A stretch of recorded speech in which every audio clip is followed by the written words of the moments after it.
കൂട്ടരുത്. എന്ത് വേണം? അപ്പോൾ ആ സമയത്ത് എന്ത് ചെയ്യാം? ശവദാഹം കഴിയുന്നത് വരെയുള്ള സമയമുണ്ടല്ലോ. അപ്പോൾ എന്ത് ചെയ്യാം? മറ്റുള്ളവർക്ക് അതിൻ്റെ അടുത്ത് ഇരുന്നിട്ട് നാമം ജപിക്കുക. നല്ലോണം നാമം ജപിക്കാൻ ആരെങ്കിലും അന്യന്മാരായിക്കോട്ടെ, അവനവൻ്റെ ആരായാലും നാമം ജപിക്കുക. വിശേഷമായിട്ട് രാമായണമൊക്കെ വായിക്കാറ് പതിവില്ലേ നമ്മുടെ നാട്ടിൽ? പണ്ടൊക്കെ ഉണ്ടായിരുന്നു. മരിച്ച വീടുകളിലൊക്കെ പോയി ഇരുന്നിട്ട് ആളുകൾ വായിക്കും. കാരണവന്മാരൊക്കെ വന്നിട്ട് നല്ല കാര്യമാണ്. അത് എന്താ കാരണം? അപ്പോൾ അതൊക്കെ ഇങ്ങനെ കേൾക്കുമ്പോൾ ആളുകളൊക്കെ ഒരു കുറേശ്ശൊക്കെ ഒരു മനസ്സിനൊക്കെ എന്ത് വരും? ഒരു ഉറപ്പ് വരാനാണ് അതൊക്കെ. ഇപ്പം ഈ അതിൽ ഓരോ ഭാഗങ്ങൾ കേൾക്കുമ്പോൾ അങ്ങനെയൊക്കെ ഉണ്ടല്ലോ ശാസ്ത്രങ്ങൾ. ഇങ്ങനെ നമുക്കെന്തായാലും ആ സമയത്ത് ഒന്നും തോന്നില്ല. അപ്പോൾ ഇങ്ങനെ വായിച്ച് കേൾക്കുമ്പം കുറേശ്ശെങ്കിലും തോന്നി അത്രയെങ്കിലും ഒരു ആശ്വാസം ഉണ്ടാവില്ല വെച്ചിട്ടാണ് അത് ചെയ്യണത്. നാമം ജപിക്കൽ അങ്ങനെയൊക്കെ ഉണ്ട്. പക്ഷേ നമ്മുടെ നാട്ടിൽ നിന്നിപ്പോൾ വല്ലവരും പോയി നാമം ജപിച്ചാൽ അയാളെ ഇനി തല്ലിക്കൊല്ലാൻ ഞാൻ മതി. എന്താ കാരണം? ചിലപ്പോൾ ഇനി അയാൾ മറ്റേ ദിക്കിൽ കിടക്കേണ്ടി വരും. എങ്ങനെ? നമ്മുടെ നാട്ടിൽ വിവരം കൂടിയ കാലമാണല്ലോ. അങ്ങനെയൊക്കെ ഓരോ അങ്ങനത്തെ മുറിവൈദ്യന്മാരാണ് ഇപ്പോൾ നാട്ടിലെല്ലാ ദിക്കിലും. ഒന്നും വിവരം ഉണ്ടാവില്ല. നിങ്ങനത്തെ എന്തെങ്കിലും കേൾക്കൂല്ല. ഇങ്ങനെ കേട്ട വല്ല സജ്ജനങ്ങൾ എന്തെങ്കിലും ചെയ്താലോ അതിനെല്ലാവരും കൂടി കൊല്ലും ചെയ്യും. അർത്ഥം മനസ്സിലാവണില്ലേ? അപ്പം അതുകൊണ്ടാണ് പറയുന്നത് എല്ലാവരും വന്നിരുന്ന് കേട്ട് മനസ്സിലാക്കിയാൽ നമ്മുടെ ഇടയിൽ ഒരു ആചാരാനുഷ്ഠാനവും സമ്പ്രദായവും ഒക്കെ ഉണ്ടാവും എന്ന് പറയുന്നത്. അതിന് ഓരോ ദിക്കിലേക്ക് ഓരോ ആചാരങ്ങളാണേ ഈ ശവദാഹമായിട്ട്. ഇപ്പോൾ ഈ തമിഴ്നാട്ടിലൊക്കെ പോയാൽ അവിടെയൊക്കെ വല്ലവരും മരിച്ചാൽ ശവമൊക്കെ കൊണ്ടുപോകുന്ന സമയത്ത് പാട്ട് പാടാൻ ആളെ വിളിക്കും. ഇങ്ങനെ പാട്ടൊക്കെ പാടിയിട്ട് ഇങ്ങനെയൊക്കെ പോവുക ആണ്. നമ്മുടെ നാട്ടിലും ചില അമ്മായിമ്മമാരൊക്കെ പോയാൽ മരുമക്കളൊക്കെ ഉദ്ദേശിച്ച് ഇങ്ങനെ ചെയ്യാറില്ല. എന്ത് അവിടെ അതൊക്കെ ചെയ്യുന്നെ ചെയ്യും. എന്തുകൊണ്ട്? ആഹ്ലാദിച്ച് പാടിയിട്ട്. അത് നമുക്ക് അംഗീകരിക്കാൻ പറ്റുമോ? അത് നമ്മുടെ നാട്ടിൽ ഇത്തിരി തെറ്റാന്നല്ല പറയുന്നതേ. അവിടെ അതൊരു കണക്കിന് നല്ലതാണ്. എന്താ വെച്ചാൽ ഇങ്ങനെയൊക്കെ ഒരു മരണമാണെങ്കിലും അവരതിനെയൊക്കെ മറന്നിട്ട് എന്ത് ചെയ്യണു? ചില നാട്ടിലേക്ക് ഒരു ഈ ദുഃഖത്തെ ജയിക്കാനുള്ളൊരു വേറൊരു സംവിധാനമാണ് അതെന്നില്ല. ആരെയും കുറ്റപ്പറയൊന്നും വേണ്ട. ഓരോരുത്തരും ഓരോ തരത്തിൽ ഇതിനെ മറികടക്കാൻ ഉത്സാഹിക്കാൻ എങ്ങനെയാണ് ഈ വിഷമം അപ്പുറത്തേക്ക് കിടക്കാമെന്ന് നോക്കണം. അപ്പോൾ അതുകൊണ്ട് ഇതൊക്കെ മനസ്സിരുത്തിയിട്ട് വേണം എന്ത് ചെയ്യാൻ. നമ്മൾ ആ സമയത്തൊരു നമ്മൾ ഈ ചെയ്യണതൊക്കെയാണ് പിന്നീട് ആളുകൾ അടുത്ത തലമുറ പഠിച്ചും കണ്ടും മനസ്സിലാക്കി മുമ്പിലേക്ക് വരിക. ഇങ്ങനെ ഒരു അച്ചടക്കം നമ്മൾ അറിഞ്ഞ് മനസ്സിലാക്കി വെച്ച് നമ്മുടെ നാട്ടിലൊക്കെ എന്തെങ്കിലും വിഷമം ഉണ്ടാവുമ്പം അതിനനുസരിച്ച് പ്രവർത്തിക്കേണ്ടതാണെന്ന് അതിനാണിപ്പോൾ ഇത് പറഞ്ഞത്. ഇപ്പോൾ ഇവിടെ ദശരഥ മഹാരാജാവിൻ്റെ ഇത് പറയുമ്പോൾ ഇത്രയൊന്നും പറയേണ്ട കാര്യമില്ല. നമ്മളിപ്പോൾ ഇത് നമ്മളിത് കേൾക്കണത് എന്തിനാണ്? ദശരഥൻ മരിച്ചുപോയി, അദ്ദേഹത്തെ എണ്ണത്തോണിയിൽ വെച്ചു എന്ന് അറിയാനല്ലോ. ഒക്കെ നമ്മൾ അറിഞ്ഞിട്ടാണ് ഇവിടേക്ക് വന്നത്. പിന്നെ നമ്മൾ അറിയണത് ഈ കഥ കേട്ടാൽ ഇതുകൊണ്ട് നമ്മൾ അറിയേണ്ടത് എന്തെന്ന് അറിയാനാണല്ലോ. എന്തിനാണ് ഇത് കേട്ടിട്ടെന്ന് വെച്ചാൽ നമ്മൾ അറിയേണ്ടത് വേറെ ഉണ്ടല്ലോ. അപ്പോൾ നമ്മൾ ഓരോരുത്തരും അറിയേണ്ടത് കാലത്തിനും ദേശത്തിനും അനുസരിച്ച് മനസ്സിലാക്കിക്കലാണ് ഇതിൻ്റെയൊക്കെ ഒരു ഉദ്ദേശം. അപ്പം അതുകൊണ്ട് മഹാരാജാവിൻ്റെ ശവശരീരം എണ്ണത്തുണിയിൽ നിന്ന് പുറത്തേക്ക് എടുത്തു. ഉദ്ധൃതം തൈലദ്രോണ്യ തൈലസംക്ലേതാൽ എണ്ണയിൽ ഇങ്ങനെ മെഴുകി കിടക്കുന്ന ശവശരീരം പുറത്തേക്ക് എടുത്തിട്ട് സംവേശ്യ എന്നിട്ട് നിലത്തിറക്കി കിടത്തി. തതോ ദശരഥം പുത്രോ വിലലാപ സുദുഃഖിത. അത് കണ്ടപ്പോഴേക്ക് ഭരതന് വല്ലാത്ത സങ്കടം സഹിക്കുക വയ്യാതെ നിലവിളിച്ചു എന്നാണ് പറയുക. അയ്യോ അച്ഛാ എന്നൊക്കെ പറഞ്ഞു. ഗുയാസ്യസി മഹാരാജ, എങ്ങനെ അച്ഛാ പോയത്? ഹിത്വേമൻ ദുഃഖിതം ജനം, ഞങ്ങളൊക്കെ അവിടെ ആയിട്ട് അച്ഛാ പോയില്ല. അവർ അങ്ങോട്ട് നിലവിളിച്ചു വരാൻ. ഭരതൻ എന്താ വെച്ചാൽ ഇത്രയും നേരം നിലവിളിച്ചതാണ്. എന്നാലും ഇത് കാണുമ്പം വീണ്ടും എന്ത് വരും? നമ്മുടെ നാട്ടിലേക്ക് ഈ ശവം മരിച്ചു പോയി എന്ന് കേൾക്കുമ്പോൾ ദുഃഖിച്ച് കരഞ്ഞവരൊക്കെ ആണെങ്കിലും പിന്നെ കുറേ കഴിച്ചാൽ ഇങ്ങനെ ഒരു സങ്കടത്തിലിരുന്നാലും ഈ ശവദാഹക്രിയയൊക്കെ എടുക്കുമ്പോൾ ഒരു വല്ലാത്തൊരു അസഹ്യമായ ഒരു വിഷമം കണ്ടിട്ടില്ലേ? അത് കുറ്റം പറയാൻ വയ്യ. എന്താ വെച്ചാൽ രാവിലെ മുതലേ ഇങ്ങനെ ഇല്ലെങ്കിൽ ആ മരിച്ച മുതലേ ഇങ്ങനെ ഒരു മായയിൽ ഇങ്ങനെ ഇരിക്കുക. എൻ്റെ കൂടെ ഉണ്ട് എല്ലാവരും ഉണ്ടാവുകൊണ്ടൊരു തോന്നലുണ്ടാവേ. ഇത് പെട്ടെന്ന് അങ്ങോട്ട് പോകുമ്പോൾ അയ്യോ ഞാൻ ഒറ്റയ്ക്കായി എന്നൊരു തോന്നൽ പെട്ടെന്ന് ഇങ്ങോട്ട് വരും. അതൊരു വല്ലാത്ത വിഷമാണ്. അതൊന്നും നമ്മൾ ശ്രദ്ധിക്കണം. അങ്ങനെയൊക്കെ ഉണ്ട്. അപ്പം അതാണ് ഇവിടെ ഇതിങ്ങോട്ട് എടുക്കാൻ പുറപ്പെട്ടപ്പോഴേക്ക് അങ്ങോട്ട് കരഞ്ഞ് നിലവിളിച്ചിട്ട് ഏവം വിലപമാനം തം ഭരതം ദീനമാനസം അബ്രവീദ്വചനം ഭൂയോ വസിഷ്ഠസ്തു മഹാമുനി. പക്ഷെ കാരണവരവിടെ ഉള്ളതുകൊണ്ട് ഗുണമായി. ആര്? വസിഷ്ഠര് കൂടെ ഉണ്ട്. വസിഷ്ഠര് പറഞ്ഞു, ഉണ്ണേ പ്രേതകാര്യാണി അന്യസ്യ കർത്തവ്യാനി വിശാംപതേ. രാജാവിന് വേണ്ട ക്രിയകളൊക്കെ ഭംഗിയിൽ അതിൽ ലോപം വരുത്താൻ പാടില്ല. അതുകൊണ്ട് തന്യവ്യഗ്രം മഹാബാഹോ ക്രിയന്താം അവിചാരിതം. അതുകൊണ്ട് രണ്ടാമതൊരു അന്തല്യായ അച്ഛനോട് നമുക്ക് സ്നേഹം ഉണ്ടെങ്കിൽ ഇനി ചെയ്യേണ്ടത് അതിൻ്റെ ക്രിയ ഭംഗിയായിട്ട് ചെയ്യുക വേണ്ടത്. നിലവിളിച്ച് ഇങ്ങനെ കണ്ണും പൂട്ടിയിരിക്കുകയല്ല വേണ്ടത്. ഭരത ഉണ്ണേ ചെയ്യും. ഉണ്ണേ ആര് പ്രേരിപ്പിച്ചു? ആ സമയത്ത് അങ്ങനെയൊന്ന് പറഞ്ഞു കൊടുക്കാൻ ഒരാൾ വേണമല്ലോ. സ്വയം നമുക്ക് വരില്ലല്ലോ. വസിഷ്ഠരത് ചെയ്തു. അപ്പോൾ പറഞ്ഞു തഥേതി, ആയിക്കോട്ടെ ഗുരുനാഥ എന്ന് പറഞ്ഞിട്ട് അച്ഛൻ്റെ വസിഷ്ഠരെ ബഹുമാനിച്ചും കൊണ്ട് ഭരതൻ അച്ഛന് വേണ്ട ക്രിയകളൊക്കെ ചെയ്തു. പുരോഹിതന്മാരൊക്കെ വന്നു, അവർ ജപിക്കേണ്ടതൊക്കെ ജപിച്ചു. അങ്ങനെയുള്ള ക്രിയകളൊക്കെ ആയിട്ട് ഒരുങ്ങി പുറപ്പെട്ടു. ചന്ദനാഗരു, ചന്ദനമുട്ടി കൊണ്ടുവന്നു. അഗരു എന്ന് പറഞ്ഞാൽ അഖിൽ അല്ല, അത് കുട്ടികളുടെ പേരാ. അഖില് പറഞ്ഞാൽ മനസ്സിലാവുമോ? അതൊക്കെ നമ്മുടെ പറമ്പിലൊക്കെ പണ്ടുണ്ടായിരുന്നു. വെളുത്തിട്ടൊരു സാധനം ഇങ്ങനെ വരെ ചന്ദനത്തിൻ്റെ ജാതി പോലത്തെ ഒരു ജാതിയിൽ അഖിലെന്നാണ് അതിന് പറയുക. അത് ഈ അഷ്ടഗന്ധത്തിലൊക്കെ ചേർത്ത് പുകയ്ക്കും. അപ്പോൾ ചന്ദന അഗരു എന്നാണ് അതിന്. എന്താ അങ്ങനെയാണ് ഈ അഗരു എന്നാണ് ഈ അഗർബത്തി ഉണ്ടായത്. എന്ത് അഗർബത്തി ചെന്നർത്ഥം? അഗർബത്തി എന്നല്ല ശരിക്കും അത്. അഗരു വർത്തി എന്നാണ്. വർത്തി എന്ന് പറഞ്ഞാൽ തിരി. അഗരു ഈ സുഗന്ധം ഉണ്ടാവണ തിരി, ചന്ദനത്തിരി എന്ന് പറയില്ലേ നമ്മൾ, അതന്നെ സാധനം. അപ്പം ചന്ദനാഗരു, ചന്ദനം, അഗരു, അതുപോലെ ഈ വിശേഷപ്പെട്ട കർപ്പൂരം, വിശേഷാൽ വസ്തുക്കളൊക്കെ കൊണ്ടുവന്ന് ദർഭ, ചമത ഇത്യാദി വസ്തുക്കളൊക്കെ ചേർത്തിട്ട് രാജാവിന് വേണ്ട ക്രിയയ്ക്ക് വേണ്ട ഒരുക്കി അഗ്നി ജ്വലിപ്പിച്ചു. അങ്ങനെ എന്താണ്ടായത്? ദഹനക്രിയയ്ക്കായിട്ടൊക്കെ സമർപ്പിച്ചിട്ട് കൃത്യോദകം തേ ഭരതേന സാർത്ഥം നൃപാംഗന മന്ത്രിപുരോഹിതാശ്ച. ഭരതൻ്റെ കൂടെ ആരൊക്കെ ക്രിയ ചെയ്തു? ഉദകക്രിയ ചെയ്തു. ഉദകക്രിയ പറഞ്ഞ അർത്ഥം എന്താ? വെള്ളം കൊടുക്കുക എന്ന് പറഞ്ഞാൽ ഈ മരിച്ച കിടക്കണ ശവത്തിനെ ഉദകം കഴിച്ച് കൊടുക്കില്ല, വായിക്കരി കൊടുക്കണ മാതിരിയുള്ള ക്രിയകളൊക്കെ. കൃത്യോദകം തേ ഭരതേന സാർദ്ധം നൃപാംഗന. നൃപാംഗന രാജാവിൻ്റെ സ്ത്രീകൾ. രാജാവിൻ്റെ സ്ത്രീകളെ രാജാവിൻ്റെ ഭാര്യമാരുണ്ടാവും, കുടുംബത്തിലുള്ള സ്ത്രീകളുണ്ടാവും, ബഹുമാനമുള്ളവർ. അവരൊക്കെ ആർക്ക് ഉദകക്രിയ ചെയ്തു? അപ്പോൾ സ്ത്രീകൾക്ക് ചെയ്യാനെന്ന് സ്ത്രീകളിത് ചെയ്യാറുണ്ടെന്ന് പിടുത്തം കിട്ടിയില്ലേ? സ്ത്രീകൾ ചെയ്തു. എന്നിട്ടോ പുരം പ്രവിശ്യ അശ്രുപരീത നേത്ര. അതുണ്ടായത് പുരം പ്രവിശ്യ അശ്രുപരീത നേത്ര ഭൂമൗ ദശാഹം വ്യനയന്ത ദുഃഖം. അങ്ങനെ അവരെല്ലാവരും വന്നിട്ട് 10 ദിവസം ഭൂമിയിൽ വെറുന്നെൽത്ത് കടന്ന് ദീക്ഷ എടുത്തു എന്ന് പറയും. അങ്ങനെയുണ്ട്, വെറുന്നെൽത്ത് അങ്ങനെ കടന്ന് ദീക്ഷ. ഇതൊക്കെ പണ്ട് നമ്മുടെ നാട്ടിലൊക്കെ പതിവുണ്ടായിരുന്നു. എന്നിട്ട് എന്താണ്ടായിച്ചാൽ ശവദാഹം കഴിഞ്ഞ് 10 ദിവസത്തെ ദീക്ഷയും കഴിഞ്ഞ് തതോ ദശാഹേദികതേ എന്നാണ്. എന്താണ്ടായത്? തതോ ദശാഹേ ആണ്. ആ 10 ദിവസം കഴിഞ്ഞതിന് ശേഷം കൃതശൗചോ നൃപാത്മജ, ശുദ്ധി കഴിഞ്ഞ് എന്ത് വരുത്തി? ദ്വാദശേഹനി 12ാമത്തെ ദിവസം സംപ്രാപ്തേ വന്നു കൂടിയപ്പം ശ്രാദ്ധകർമാണ്യകാരയൽ, അതിന് പിണ്ടം കഴിഞ്ഞ് പൂർത്തിയാക്കി. അപ്പോൾ 10 ദിവസത്തെ ദീക്ഷയും 11ാമത്തെ ദിവസത്തെ ശുദ്ധിയും കഴിഞ്ഞ് 12ാമത്തെ ദിവസമാണ് എന്ത് കഴിച്ചത്? പിണ്ടം കഴിച്ചത് എന്നാ പറയും. അപ്പോൾ മരിച്ച എത്ര കണ്ട് വില കൂട്ടണം എന്നാണ്. വില എത്രയ്ക്ക് കണക്കാക്കണം മരിച്ചാൽ? അത് നമ്മുടെ നാട്ടിലൊക്കെ ഓരോരുത്തർക്ക് ഓരോന്നാണ് അല്ലേ? ഓരോ ജാതിക്കാർ ഓരോ മട്ടിലാണ്. ചില ജാതിക്കാർക്ക് ഒരു ജാതി ഇല്ലാത്ത മട്ടുമുണ്ട്, കണ്ടിട്ടില്ലേ? അങ്ങനെയല്ല, ജാതി നോക്കിയിട്ടൊന്നല്ല അതൊന്നും വേണ്ടത്. ശാസ്ത്രത്തിൽ പറയും അശൗചസ്യ പരമാവധി 10 ദിനാനി എന്നാണ്. അശുദ്ധിയുടെ പരമാവധി 10 ദിവസമാണെന്നാ പറയുക. മനസ്സിലായില്ലേ? അപ്പോൾ അതവിടെ 10 ദിവസം കഴിഞ്ഞിട്ട് 11ാമത്തെ ദിവസം പുണ്യാഹം കഴിഞ്ഞ് 12ാമത്തെ ദിവസം എന്ത് ചെയ്യണോ? എന്ത് ചാത്തോട്ടണോ? ശ്രാദ്ധം വെച്ചാൽ പൂർത്തിയാക്കിയിട്ടുള്ള ക്രിയകൾ ചെയ്യും. എന്താ വാസ്തവത്തിൽ എന്താ ഈ പേല എന്ന് പറഞ്ഞാൽ എന്താ? നമ്മുടെ നാട്ടിൽ പറയാറില്ലേ, എന്താ ഈ പേലയാണ് എന്ത് സാധനം? പൊതുവേ നമ്മളൊരു ബോധം വിവരമില്ലായുണ്ട്. അതെന്താ സാധനം എന്നറിയോ? ഒരു 4 വരിയിൽ പറയാമെന്ന്, ഒന്നും ഇഷ്ടമില്ലാണ്ടാവരുതല്ലോ നമുക്ക്. എന്താ ഇതിൻ്റെ അശുദ്ധി? ചിലർ പറയുന്ന അന്ധവിശ്വാസമാണ്. അപ്പം നമുക്ക് വിവരമില്ലാത്തതൊക്കെ എന്താണ്? അന്ധവിശ്വാസം. നമുക്ക് ഇഷ്ടമുള്ളതൊക്കെ കേമാണ്. ഇനി അങ്ങനെ പറയരുത്. അറിയാത്തതൊക്കെ അറിഞ്ഞ് മനസ്സിലാക്കിയിട്ട് അതിനെക്കുറിച്ച് പറയാവൂ. അതായത് നമ്മൾ ശ്രദ്ധിച്ച് കേൾക്കണേ. നമ്മൾ മരിച്ചു പോണ സമയത്ത്, ഒരാൾ മരിച്ചു പോകുകയെന്ന് കുട്ടികൾ, നമ്മുടെ ശരീരത്തിൽ 5 പ്രാണനും 5 ഉപപ്രാണനും ഉണ്ട്. പ്രാണൻ, അപാനൻ, വ്യാനൻ, ഉദാനൻ, സമാനൻ എന്ന് പറഞ്ഞിട്ട് 5 പ്രാണൻ. പിന്നെ ഈ 5 ഉപപ്രാണനും ഉണ്ട്. ധനഞ്ജയൻ എന്നൊക്കെ പറഞ്ഞിട്ട്, കാരൻ എന്നൊക്കെ പറഞ്ഞ് 5 ഉപപ്രാണനുണ്ട്. അപ്പം മരിച്ചു പോണ സമയത്ത് ഈ 5 പ്രാണനും ശരീരത്തിൽ നിന്ന് പോവും. അതായത് പ്രാണൻ പോയി പറയുന്നത് 4 ഉപപ്രാണനും പോവും. 1 പോവില്ല, ഒരു ഉപപ്രാണൻ പോവില്ല. ആ ഉപപ്രാണൻ്റെ പേരാണ് ധനഞ്ജയൻ എന്ന് പറയും. ഈ ധനഞ്ജയൻ എന്ന് പറഞ്ഞ ഉപപ്രാണൻ ശരീരത്തിൽ നിന്ന് പോവില്ല, അത് ആ ശരീരത്തിലുണ്ടാവും. അങ്ങനെ ഈ ശരീരം ഉണ്ടല്ലോ അവിടെ ഇരിക്കണോ. അപ്പം ഇതെന്ത് ചെയ്യും? നമ്മൾ ശവദാഹത്തിനൊക്കെ ആയിട്ട് വിറകിൻ്റെ മുകളിലേക്ക് വെക്കുമ്പം, ഈ ശവദാഹത്തിനൊക്കെ ആരെങ്കിലും ശ്രദ്ധിച്ചിട്ടുണ്ടോ?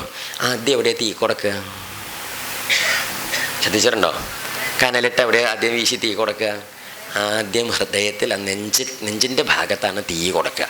പിന്നെ കാലിക്കലും തലക്കലൊക്കെ കൊടുക്കുള്ളൂ. അതായത് ഈ പ്രാണൻ, ധനഞ്ജയ പ്രാണൻ ഇരിക്കുന്നത് ഹൃദയത്തിലായിരിക്കേ.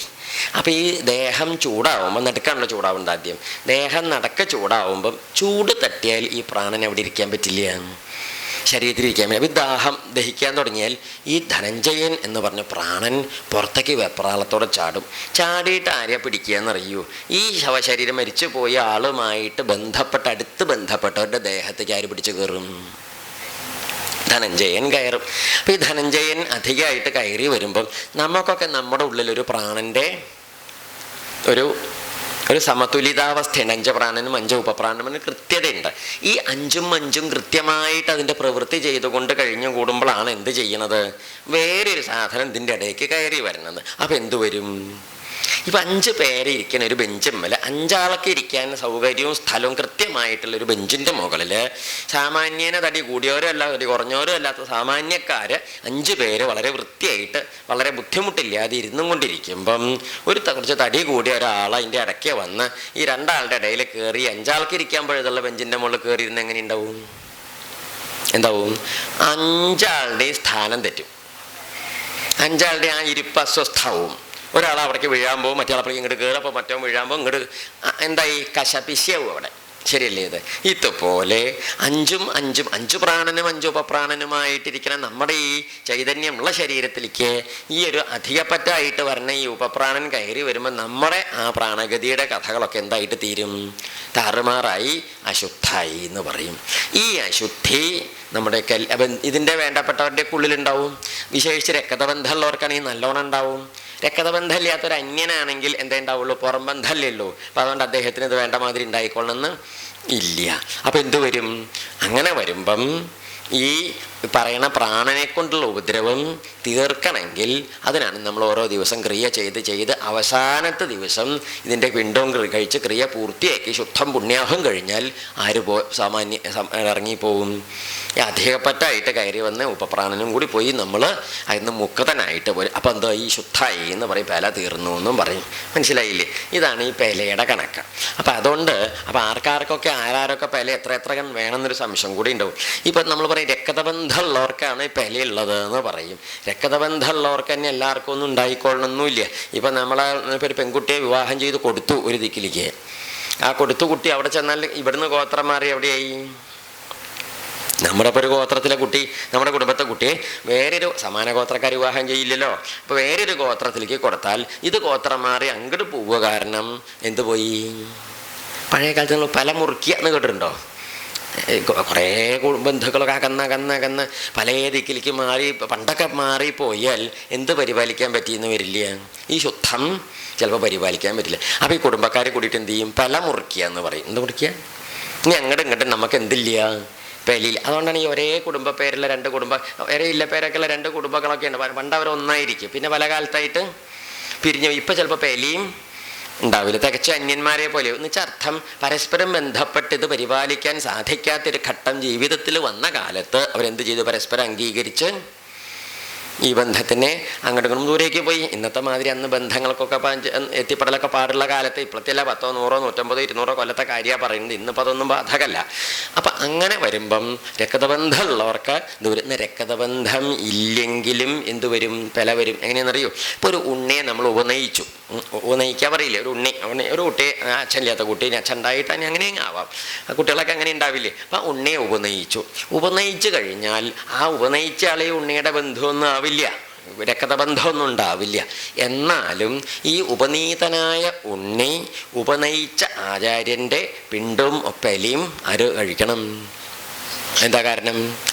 അച്ഛൻ്റെ സ്ഥാനമായിട്ടാണ് കൂട്ടണത്. അപ്പം എന്തു വരും? അദ്ദേഹം മരിച്ചാൽ അതിൻ്റെ പെലയും അതുപോലെ കണക്കാക്കണം, അതിൻ്റെ ക്രിയയ്ക്കും ആരതുപോലെ പുറപ്പെടണം. അങ്ങനെ ഒരു കഥയും കൂടി ഉണ്ട്. അത് നമ്മുടെ നാട്ടിൽ ഇതൊക്കെ ഉള്ളതാണ്, നിശ്ചണ്ടോ ഇല്ലയെന്ന് അറിയില്ല. അപ്പം എന്തുകൊണ്ടാണ്? രക്തബന്ധമല്ലല്ലോ അത്. എന്താ ബന്ധം? വിദ്യാബന്ധമാണേ. ആ വിദ്യാബന്ധത്തിലും എന്ത് കണക്കാക്കണോ? അടുപ്പം. അതായത് ഏറ്റവും അടുപ്പം കൂടിയ ആളുടെ അടുത്തേക്കാണ് എന്ത് പോണത്?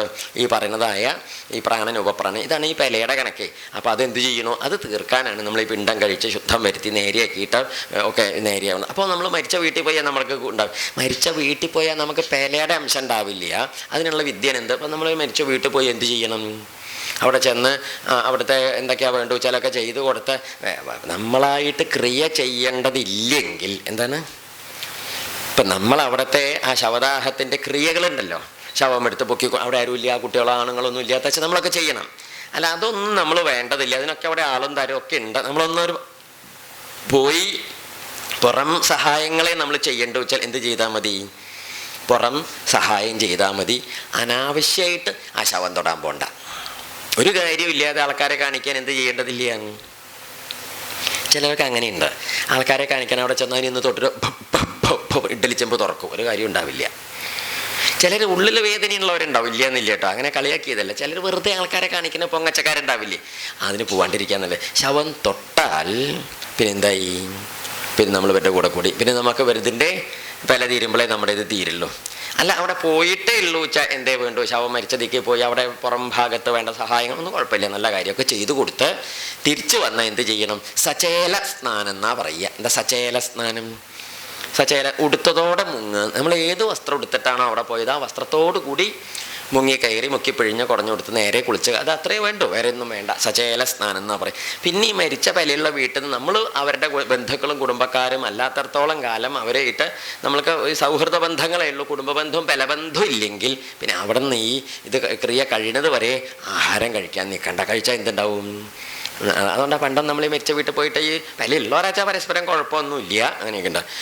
പിന്നെ ഇതൊക്കെയാണ് പെലയുടെ കണക്ക്. പിന്നെ ഈ പെല എന്ന് പറയുമ്പോൾ നമ്മൾ അത്രയ്ക്ക് ഇത്രയ്ക്ക് എന്നൊക്കെ പറയും. ഇതിന് ശാസ്ത്രത്തിലൊരു പ്രമാണമുണ്ട്. എന്താണെന്നറിയൂ? ചിലർക്കൊക്കെ പെല കുറച്ചേ ഉള്ളൂ എന്നും പറയും. അതായത് ഇപ്പം നമ്മൾ യജ്ഞം ദീക്ഷിച്ചു, ഒരു യജ്ഞദീക്ഷിതനായി എന്ന് കൂട്ടി, യജ്ഞം ദീക്ഷിച്ച ആളാണെങ്കിൽ ദീക്ഷിച്ചു കഴിഞ്ഞാൽ അദ്ദേഹത്തിന് എന്ത് ബാധിക്കില്ല? പെല ബാധകല. അല്ല, ദീക്ഷിക്കുന്നതിൻ്റെ മുമ്പാണെങ്കിൽ എന്ത് വരും? ഇത് ബാധിച്ചിട്ടുണ്ടോ പിന്നെ ആൾക്ക് ദീക്ഷിക്കാനും പറ്റില്ല. ആ മനസ്സിലായില്ലേ? ഇവന് സന്യാസി എന്ന് കുട്ടിക്കോളൂ. ഇപ്പോൾ മൂത്ത മകൻ സന്യസിച്ചു, രണ്ടാമത്തെ മകൻ സന്യസിച്ചിട്ടും ഇല്ല. അപ്പോൾ എന്ത് ചെയ്യും? അച്ഛൻ മരിച്ചാൽ എന്ത് ചെയ്യണം? മൂത്ത മകൻ സന്യാസി വന്ന് പിണ്ടം കഴിക്കണോ അതോ ആര് കഴിക്കും? സന്യാസി കഴിക്കേണ്ടതില്ല. കാരണം എന്താ വെച്ചിട്ടുണ്ടോ? സന്യാസി അദ്ദേഹം സന്യസിക്കുന്നതിൻ്റെ മുമ്പ് എന്ത് ചെയ്തു? അച്ഛൻ്റെയും അമ്മയുടെയും ചെയ്യേണ്ടവർക്കുള്ള പിണ്ടങ്ങളൊക്കെ ചെയ്ത് ഒടുക്കം പിണ്ടം എന്ന് പറയും. അവനവൻ ഇരിക്കെ അവനവൻ്റെ പിണ്ടം കഴിച്ചതിൻ്റെ ശേഷമാണ് എന്ത് ചെയ്യണത്? സന്യസിക്കുന്നത്. അതുകൊണ്ട് അദ്ദേഹം ആർക്കും പിണ്ടം കഴിക്കേണ്ട കാര്യമില്ല. അദ്ദേഹം സമാധിയായാൽ അദ്ദേഹത്തിനാരും പിണ്ടം കഴിക്കേണ്ട കാര്യമില്ല. സന്യാസിയുടെ കായസ് നമ്മുടെ കൂട്ടത്തിൽ പെടില്ല, അത് വിട്ടോളൂ. ഇപ്പോൾ മൂത്ത മകൻ സന്യസിച്ച് പോയിച്ചാൽ പിന്നെ അദ്ദേഹത്തിന് പിണ്ടത്തിന് ഇങ്ങോട്ട് വിളിക്കേണ്ട കാര്യമൊന്നും ഇല്ല, അദ്ദേഹത്തിന് ഇതിൽ വരേണ്ട കാര്യം ഇല്ല. രണ്ടാമത്തെ മകനായ ആളാണ് പിന്നീട് മൂത്തയാളുടെ കാര്യങ്ങളൊക്കെ ചെയ്യേണ്ടത്. ഇതാണ് അതിൻ്റെ പ്രത്യേകത. അപ്പം അതുകൊണ്ട് ഇനി വേറെ ചിലരുണ്ടോ? ഇപ്പം പണ്ടത്തെ കണക്കാണ്, ഇന്നത്തെ അല്ല, പഴയ കാലത്താണ് ഈ രാജകൊട്ടാരത്തിൽ നിർബന്ധമായിട്ട് ചില ക്രിയകളൊക്കെ നിർബന്ധമായിട്ട് ഇദ്ദേഹം ഇല്ലാണ്ട പറ്റില്ല എന്നുള്ള ചില സ്ഥാനക്കാരുണ്ട്. അത്യാവശ്യമുള്ള പ്രധാന സ്ഥാനത്തിരിക്കുന്ന ചിലരൊക്കെ ഉണ്ടാവും. അവർക്ക് 10, 15, 10, 12 ദിവസം മാറി നിൽക്കലൊക്കെ ചിലപ്പോൾ എന്താവും? വലിയ പാടാവും. അങ്ങനെ നിന്നാൽ അത് എന്തിനെ ബാധിക്കും? ഈ പറയുന്നതിനൊക്കെ ബാധിക്കും. അങ്ങനെ വരുമ്പം അതിന് രാജാവ് കൽപ്പിച്ചാൽ മതി, അങ്ങേക്ക് എത്ര 2 ദിവസത്തെ വിലയുള്ളൂ എന്ന് രാജാവ് കൽപ്പിച്ചാൽ എന്തേ ഉള്ളൂ? അദ്ദേഹത്തിന് ആ 2 ദിവസത്തെ വിലയുള്ളൂ. ഇനി വേറെ ഒന്ന് ചിലർക്ക് ഇങ്ങനെ വില ഇതൊക്കെ ഉണ്ടെങ്കിൽ അപ്പം അദ്ദേഹം ഉണ്ടോ ഇല്ല എന്നൊക്കെ സംശയമാവുമ്പം എന്ത് ചെയ്യും? ഗുരുനാഥ എനിക്ക് ഇങ്ങനെയൊന്നുണ്ട്, അങ്ങേക്ക് വിലയൊന്നും ഇല്ല, സമാധാനമായിട്ടിരിക്കൂ എന്ന് പറഞ്ഞാൽ ആർക്ക് വിലയില്ല? ഗുരുനാഥൻ്റെ വാക്കുകൊണ്ടും എന്ത് നീങ്ങിക്കിട്ടും? ഇതൊന്നും നമ്മുടെ നാട്ടിൽ അംഗീകരിച്ചോളണമെന്നില്ല കേട്ടോ. അത് നമുക്കിപ്പോൾ അംഗീകരിക്കണം എന്നൊന്നുമില്ല. ഇതാണ് അതിൻ്റെ ശാസ്ത്ര വശം, മനസ്സിലാക്കി വെച്ചോളൂ. ഇതൊന്നും തർക്കിക്കാൻ പോയാൽ ജയിക്കുകയൊന്നുമില്ല കേട്ടോ. കാരണം എന്താ വെച്ചിട്ടുണ്ടോ? വിഡ്ഢിത്തം പറഞ്ഞവൻ്റെ മുമ്പിൽ വന്ന് നമ്മൾ ശാസ്ത്രം പറഞ്ഞിട്ട് കാര്യമുണ്ടോ? നമ്മൾ അങ്ങോട്ട് ശാസ്ത്രം പറയാം, മറ്റങ്ങോട്ട് വിഡ്ഢിത്തം പറയാം. എവിടെ എത്തും? എവിടെ എത്താന്? അപ്പോൾ അതുകൊണ്ട് തർക്കിക്കേണ്ട കാര്യമില്ല, മനസ്സിലാക്കി വെച്ചോളൂ. ഇതൊക്കെയാണ്, ഒന്നും അറിയാണ്ട് ബബ്ബേ ആവരുത്, അത്രയല്ലോ. ഇതാണ് പറഞ്ഞത്. എന്നിട്ട് അതിന് പിന്നെ പറയും, ഇപ്പോൾ ഒരു വിലയുണ്ടായി, മരിച്ചു, കുടുംബത്തിലൊരാൾ മരിച്ച വിലയുണ്ട്, 10 ദിവസമോ 12 ദിവസം ഉണ്ടെന്ന് കൂട്ടിക്കോളൂ. ഈ 12 ദിവസത്തെ വില ഏതാണ്ട് 9 ദിവസമായപ്പം കുടുംബത്തിൽ വേറൊരാളും കൂടി മരിച്ചു. എത്ര ദിവസത്തെ വിലയുണ്ട്? ഇല്ലേ, ഒരു മരണം ഉണ്ടായി, ഇപ്പം ഒരു 5, 6 ദിവസം കഴിഞ്ഞേ ഉള്ളൂ, അതിൻ്റെ വില കഴിഞ്ഞിട്ടേ ഉള്ളൂ. ഇനി 10 ദിവസം 12 ദിവസം ഉണ്ട്. അപ്പം അതിൻ്റെ ഇടയ്ക്ക് 5 ദിവസം കഴിഞ്ഞപ്പോൾ കുടുംബത്തിൽ വേറെ ഒരാളും കൂടി മരിച്ചു വെച്ചാൽ എത്ര ദിവസം നമ്മൾ വില കൂട്ടണം എന്നാണ്? എത്ര ദിവസം? ഈ ക്രിയ ചെയ്യണവരുടെ കാര്യമല്ല പറയുന്നത്. കുടുംബത്തിലുള്ള ആരെങ്കിലും ഒരാൾ അന്യദിക്കലൊക്കെ ഉള്ളവരുണ്ട്, അവർ എത്ര കണ്ട് ദിവസത്തെ വില കൂടണം എന്ന് ചോദിച്ചാൽ ആദ്യത്തേതിൻ്റെ വില തീരുമ്പം രണ്ടാമത്തേതും കൂടി തീരും എന്നാണ് പ്രമാണം. ഏതാണ്? ആദ്യത്തെ പെലയുണ്ടല്ലോ അത് മുഴുവനാവുമ്പോൾ അതിൻ്റെ കൂടെ എന്തും കൂടി തീരും, രണ്ടാമത്തേൻ്റെയും കൂടി പെല തീരും എന്നാണ് പ്രമാണം. അപ്പോൾ അതുകൊണ്ട് 15, 15, 30 ദിവസമോ 12, 12, 24 ദിവസം ഒന്നും പെല കൂട്ടേണ്ടതില്ല എന്നാണ്. ഇനി വേറൊരു പ്രമാണം, അതായത് ശാസ്ത്രത്തിൽ പറയും ഈ പെലയാണ് അശുദ്ധിയാണ് എന്നും പറഞ്ഞിട്ട് അധിക കാലം നീട്ടിയെടുക്കുന്നത് നല്ല സമ്പ്രദായമല്ല. എന്തുകൊണ്ട്? സ്വന്തം കർത്തവ്യങ്ങളെ നിർവഹിക്കുന്നതിൽ നിന്ന് മാറി നിൽക്കാനായിട്ട് പെലയെ ആശ്രയിക്കുന്നതും ശരിയല്ല. അതുകൊണ്ട് പരമാവധി എത്ര കണ്ട് പെല കുറയ്ക്കാൻ സാധിക്കും അത്ര കൊണ്ട് കുറച്ചിട്ടേ ഇതനുഷ്ഠിക്കാവൂ എന്നും നമ്മുടെ ശാസ്ത്രത്തിലുണ്ട്. പക്ഷെ അത് അറിയണവരെത്രയുണ്ട്? അത് കണക്കാക്കി ആർക്കെയും പറഞ്ഞു കൊടുക്കണവർ എത്രയുണ്ട്? ഇപ്പം മനസ്സിലായില്ലേ പെല എന്ത് എങ്ങനെയെന്നൊക്കെ. അല്ലാതെ ജാതിക്കും പിന്നെ ഉപജാതിയുടെ ജാതിക്കും കണക്കാക്കിയിട്ടല്ല എന്ത് കണക്കാക്കണത്, പെല കണക്കാക്കണത് എന്നാണ്. ഇത് പ്രത്യേകം ധരിച്ചു വയ്ക്കും. ഇങ്ങനെയൊക്കെ നോക്കിയിട്ട് വേണം മനസ്സിരുത്തിയിട്ട് ചെയ്യണം. ഇപ്പോൾ രാജാവിൻ്റെ ഇതിവിടെ 10 ദിവസത്തേത് കഴിഞ്ഞു, 11ാമത്തെ ദിവസം ശുദ്ധിയും കഴിഞ്ഞു, 12ാമത്തെ ദിവസം ക്രിയയും കഴിഞ്ഞ് എന്ത് ചെയ്തു? രാജാവിൻ്റെ കാര്യങ്ങളൊക്കെ മരണക്രിയകളൊക്കെ ചെയ്തു തീർത്തു. അങ്ങനെ പെലയും പിണ്ടും കഴിഞ്ഞപ്പം പിന്നീട് എന്താണ്ടായത്? ഭരതൻ എന്ത് ചെയ്തു? രാജാവായി ഇല്ലേ? അയ്യോ നോക്കാം. അതാണ് ഇനി പറയുന്നത്. ഭരതകുമാരൻ എന്താണ് ചെയ്തത്, എങ്ങനെ. ഇപ്പം നമ്മൾ ദശരഥ മഹാരാജാവിൻ്റെ മരിച്ചു പിണ്ടം കഴിച്ചു എന്ന് പറയുമ്പോൾ ഇത്ര നേരെ ഇത് പറഞ്ഞ ജാതിയൊന്നും പറയേണ്ട കാര്യമില്ല. പക്ഷേ ഇതിവിടെ പറയുമ്പോൾ നമ്മൾ ഇതുകൊണ്ട് അറിയേണ്ട ചില സംഗതികളാണ് ഇപ്പം നമ്മൾ പറഞ്ഞത്. അത് മനസ്സിലാക്കി വയ്ക്കുക. നമ്മൾ ഈ രാമായണ കഥയുടെ കൂടെ നമ്മൾ അറിയേണ്ട ചില നമ്മുടെ നിത്യ സമ്പ്രദായങ്ങളുണ്ട്. എന്തൊക്കെയാണ് പെല. പിന്നെ ചിലത് വേറെ ഒരു പെലയുടെ കാര്യങ്ങളൊക്കെ പറയുമ്പോൾ വളരെ അപകടം ഇതൊക്കെ ഉണ്ട്. നമ്മൾക്ക് തന്നെ അറിയണ്ടാവില്ല ആരാ എന്താന്ന്. കുടുംബത്തെ വലിയ കുടുംബങ്ങളൊക്കെ ഉണ്ടാവും, 3000, 4000 ആളൊക്കെ വലിയ കുടുംബങ്ങളുണ്ടാവില്ലേ?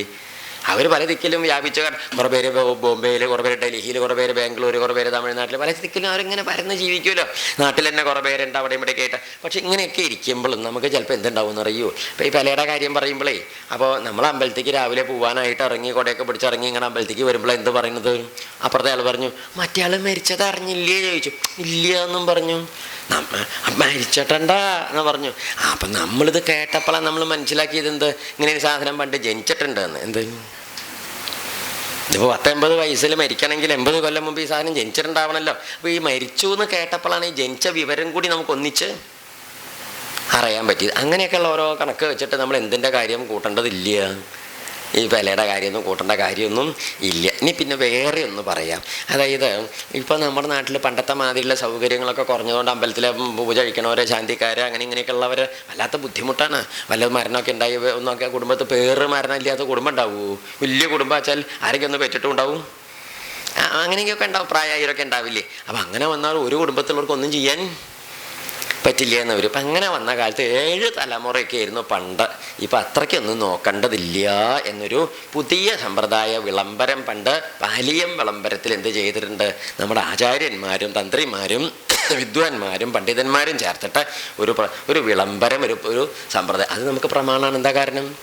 കാലത്തിനനുസരിച്ചിട്ട് ഇങ്ങനെ ആചാര്യന്മാരും വിദ്വാൻമാരും ചേർന്ന് ഓരോരോ സംവിധാനങ്ങൾ നമുക്ക് ഏർപ്പാടാക്കി തരുന്നതിൻ്റെ പേരാണ് സ്മൃതി. എന്താ പേര്? സ്മൃതി. ഇതിപ്പോൾ നമുക്ക് സ്മൃതി ചെയ്യണം. എന്താ കാരണം? ഈ കാലത്തിനനുസരിച്ച് അവർ ചില രൂപപ്പെടുത്തലുണ്ടാക്കി തന്നിട്ടുണ്ട്. അപ്പം നമ്മളതിനെ ധിക്കരിക്കേണ്ട കാര്യമില്ല. അതിനേക്കാളും വിവരമുള്ളവരാണ് ഞങ്ങളെന്ന് പറഞ്ഞാൽ അവരുടെ തലയിൽ കയറാനൊന്നും പോകേണ്ട കാര്യം ഇല്ല. അപ്പം അതുകൊണ്ട് അത്രയ്ക്കൊന്നും നോക്കേണ്ട കാര്യമില്ല. എന്ത് ചെയ്താൽ മതി? 7 തലമുറയൊന്നും നോക്കണ്ട. കുറേശ്ശൊക്കെ അടുത്തടുത്ത് അവനവൻ്റെ അടുത്ത് ക്രിയ ചെയ്യേണ്ടവരും അടുത്ത് വല്ലാതെ ബന്ധമുള്ളവരുടെയൊക്കെ നോക്കണ്ടു. ഇല്ല വെച്ചാൽ നമുക്കാർക്കും ഇനി അമ്പലത്തേക്കൊന്നും പോകാനും പറ്റില്ല, ഒന്നിനും പറ്റില്ല. അങ്ങനെ ഇത് പറഞ്ഞ് ഒഴിഞ്ഞു നിൽക്കുന്നത് എന്താണെന്നറിയോ? ഒരു മടിയന്മാരുടെ സൗകര്യമാണെന്നാണ് അതിന് ആചാര്യമതം. അങ്ങനെ ചെയ്യരുതെന്നാണ് പറയുന്നത്. ഇതാണ്. അപ്പം ഇതൊക്കെ മനസ്സിലാക്കി വെച്ചോളൂ. ഇപ്പം ഭരതകുമാരൻ എന്നിട്ട് എന്താ ചെയ്തതെന്നാണ് ഇനി പറയുന്നത്. അത് 2-3 സർഗം വായിച്ചിട്ട് നമുക്ക് അർത്ഥം പറയാം.